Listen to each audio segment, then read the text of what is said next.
La masacre de Orlando de las últimas horas, ni bien tomó estado público, dejó secuelas en el ámbito político.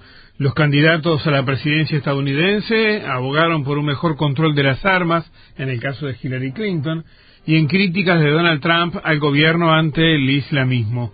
La peor matanza en suelo estadounidense desde el 11 de septiembre de 2001 se metió de lleno en la campaña electoral estadounidense, 50 muertos, centenares de heridos. Tras conocerse los primeros detalles de esta masacre perpetrada en Pulse, una discoteca gay de Orlando frecuentada por hispanos, la candidata demócrata Hillary Clinton reaccionó en Twitter en inglés y en castellano. Desperté con la devastadora noticia de Florida. Mientras esperamos más información, mis pensamientos están con los afectados de este horrible acto, escribió. La exsecretaria de Estado hizo luego hincapié en la necesidad de un mejor control de la venta de armas. Necesitamos que armas como las que fueron usadas anoche permanezcan lejos de las manos de los terroristas o de otros criminales violentos, aseveró. Por su parte, fiel a su estilo, Trump se congratuló. Aprecio las felicitaciones por estar en lo cierto sobre el terrorismo islámico. No quiero felicitaciones, quiero más firmeza y vigilancia. Necesitamos ser listos, reaccionó en Twitter.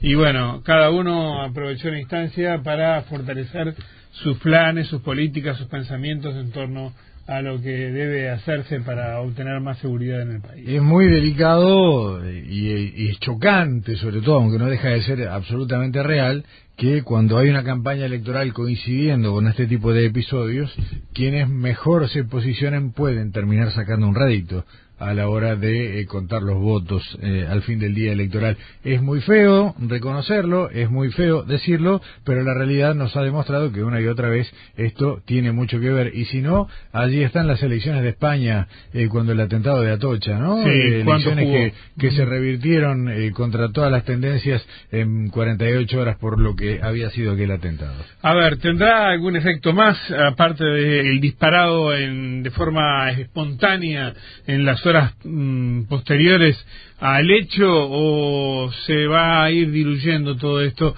Vamos a consultarlo y sumamos a esta charla a nuestro queridísimo amigo Jorge Mahfoud, escritor, analista, un hombre que tiene mucha lógica a la hora de presentarse ante estos temas y conversar con nosotros. Jorge, un abrazo grande, ¿cómo andás?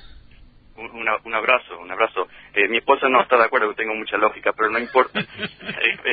¿Cómo están Gustavo, Luis y Lourdes? Un abrazo a todo Uruguay.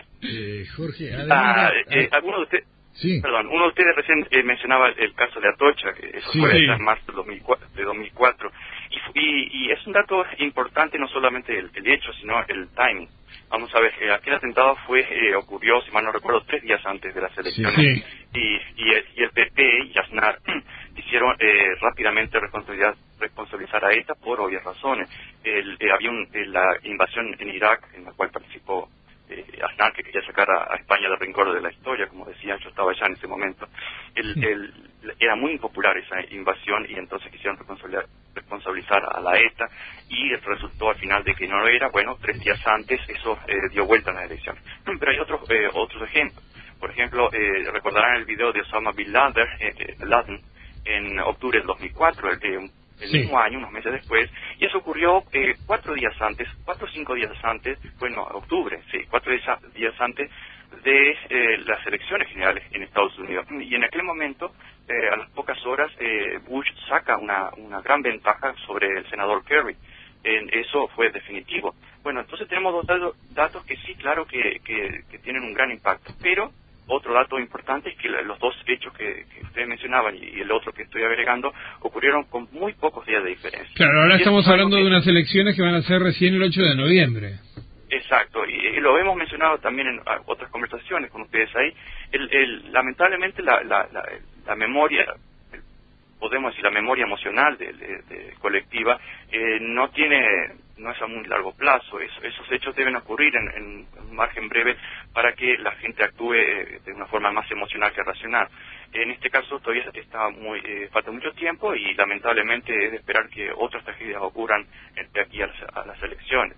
Y como también lo resumieron muy bien, los hechos se presentan según la forma que se quieren presentar. Recordemos que es una opinión quizás, pero la religión las políticas como la religión, los hechos son irrelevantes, las razones son irrelevantes. Lo importante es cómo se narra, se adecúan los hechos a una posición de fe o a una posición ideológica.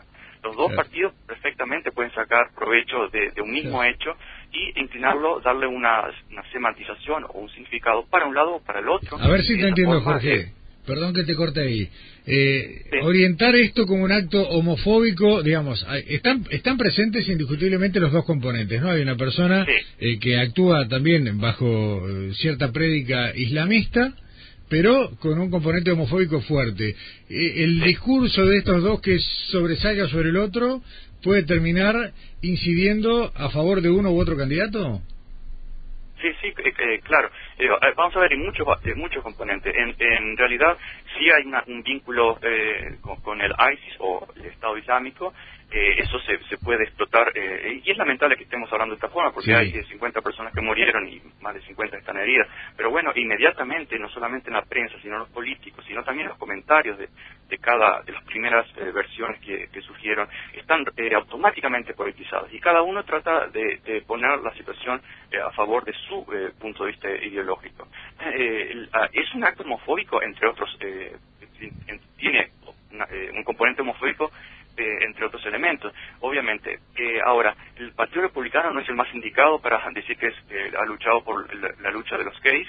Es precisamente lo contrario. Si recordamos los últimos años, décadas, etcétera, ha sido fuertemente homofóbico. Muchos líderes han apoyado cierta homofobia. Obviamente no al extremo de matar en un club de gays, pero sí que ha llevado a mucha violencia contra los gays. Por otro lado está el tema de las armas. El Partido Demócrata perfectamente puede insistir, y lo está haciendo, en que la Asociación del Rifle, que ha apoyado a Donald Trump y siempre históricamente ha apoyado a los republicanos en las últimas décadas, ha hecho lobby para prohibir, mejor dicho, para impedir que una ley de prohibición de las armas de asalto, como las AR, las armas de rifles de asalto, que se usan para la guerra y últimamente están en venta libre, esa ley no pudo pasar por culpa de la Asociación de Rifle, y entonces los demócratas ahí pueden explotar mucho, porque precisamente Obama y Hillary Clinton ha insistido en que era necesario prohibir ese tipo de armas, especialmente para cierto tipo de gente.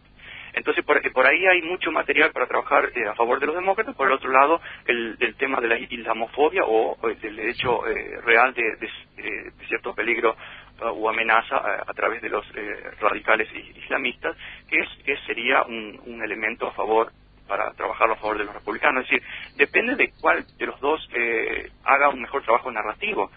Pero insisto de que todavía es muy temprano para la memoria emocional de la gente para decidir una elección. Eso debería ocurrir mucho más cerca. Claro, tú dices que se va a colar en el debate, que eso es indiscutible, pero que estamos lejos como para que tenga un efecto definitorio sobre la elección. Exacto. Por ejemplo, la tragedia de San Bernardino ocurrió justo cuando se estaba en disputa las internas del Partido Republicano. Y ahí, bueno, cada uno peleaba y trataba de demostrar cuál era más fuerte y cuál iba a tirar más bombas en Medio Oriente. Entonces, ahí sí tuvo cierta influencia a ver cuál se veía como el candidato más duro de las elecciones, el más estricto en política internacional. Pero eso ya pasó. Incluso mucha gente, lo considera como un dato. Y lo mismo pasa con por ejemplo, la masacre que hubo en Oklahoma en el año 1995, fue perpetrada por un extremista de derecha, conservador, Timothy McVeigh, y muchos otros atentados. ¿Quiénes recuerdan eso? Después de 20 años se ha pasado al olvido. Sí. Y esto va a pasar también al olvido, excepto la estadística de, fue el atentado con mayores muertos usando armas de fuego. Bueno, va a ser una estadística recordada, pero emocionalmente eso va a pasar. Entonces el efecto de las elecciones va a ser poco.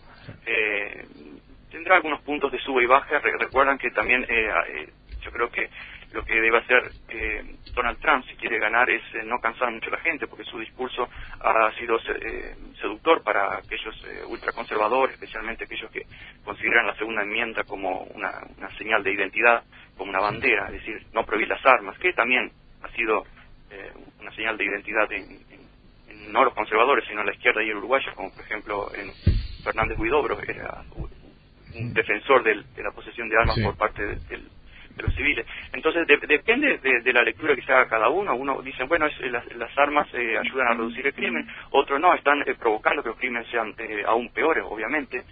Un desquiciado como Omar Martín, con una pistola común o con un cuchillo jamás hubiera provocado esta matanza. Eso es parte de lógica elemental. Pero aquellos que están a favor de la segunda enmienda como bandera de los conservadores republicanos no lo van a ver y siempre van a insistir en la necesidad de que las armas sean de venta libre para reducir la violencia en el país. Es un tema ideológico como religioso, es decir, ningún hecho va a cambiar su postura religiosa, su postura ideológica o política. Está bien. Finalmente, Jorge, y más allá de este episodio que ya hemos analizado bastante, ¿se puede hablar de alguna supremacía de uno de los candidatos por sobre el otro? ¿O realmente Trump ha conseguido lo que nadie se imaginaba hace unos meses, que es arrancar la carrera electoral en un pie de igualdad con Hillary Clinton? Bueno, eso es algo que te respondo de esta forma porque lo he observado, tal vez muchos lo han observado en los últimos 50 años quizás. Cuando hay dos candidatos, aunque sea Mahatma Gandhi y una cabra, la cabra va a sacar más de 30 o 40% de los votos. Es decir, ¿tú has visto acaso una elección entre dos candidatos en el cual uno de los candidatos haya sacado más de 10% de diferencia al otro, aunque el otro sea lo peor o el ganador lo peor? Esa es parte de la psicología humana, producir esa división, esa dicotomía, en el cual después de un largo plazo o cierto plazo se van equilibrando las posiciones. Entonces, Donald Trump, que es uno de los peores candidatos que he visto en mi vida, va a tener una buena votación. Espero que pierda, bueno, pero es una posición personal, muchos esperarán que gane. Pero lo que quiero decir es que la cabra puede sacar hasta 40 votos, y no importa el candidato que haya. Dos candidatos, ninguno pierde por menos de 30%. Ahora, Jorge, ninguno saca menos de 30%. En 15 segundos, vos decís, es uno de los peores candidatos que viste en tu vida, y yo no sé si el que está hablando ahí es el analista o es Jorge McFood directamente. No, eso soy yo. El analista no sé dónde está.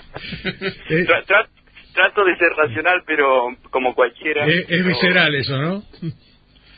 No, ni tan visceral. No es algo que se me ocurre ahora. Es decir, creo que hace mucho tiempo me parece que es bastante paupérrimo como candidato. Intelectualmente no deja mucho que desear. Como argumento también. Su mayor argumento es el mismo. Es decir, yo sé cómo hacerlo. Está como Pacheco Areco. Sé cómo hacerlo, lo voy a hacer. Antes Pacheco Areco decía, lo puedo volver a hacerlo. Ese es el argumento. Y de Donald Trump quizás hasta menos argumentos tiene. Objetivamente podríamos decir que es malo, pero bueno, representa desde un punto de vista emocional a mucha gente. ¿La seguimos, Jorge? Un abrazo grande, Esto no termina aquí. Chao, un abrazo a todos. ¿Qué va a terminar? En cualquier momento estamos contigo otra vez. Dale, un abrazo, gracias. Chao, gracias a todos ustedes. Chao.